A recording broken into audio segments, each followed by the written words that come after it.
ሳምቡሳ ራእያ ድንሽ ብማይ አብሲልካ ክልተ ቶስት ቆራሪፅካ በግዶንስ ብዙሕ ጻዕዳ ሽጉርትን ጨውን ጸሊም በርበረን ኣብ ኣኸላሽዑ ምስ በሰለ ብሓንሳብ ትጭፍልቆ ማለት እዩ። ቤኪንግ ፓውደር ሓንቲ ማንካ ንእሽቶይ ቺክን ከኣላታ ደርሆ ማለት እዩ። ስጋ ከዓ ክትቅይሮ ትኽእል ኢኻ ማለት እዩ።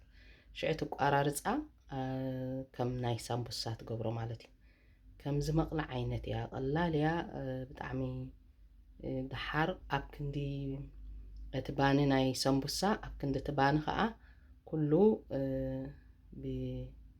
ማለሲ ንጥዕናኻ ፅቡቅ ዝኾነ ነገር ፍኹስ ዝበለ ክኾነልካ ማለት እዩ። ድንሽ ኣብሲልካ ቶስት ኣብ ማይ ኣሊኻ ቆራሪፃቶ ቺክን ቆራሪፃ ደርሆ ማለት እዩ።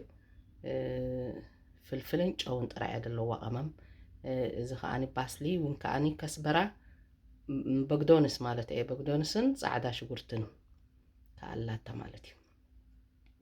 ብጣዕሚ ቀላል እያ ኢንሻአላህ ክትፍትንዓ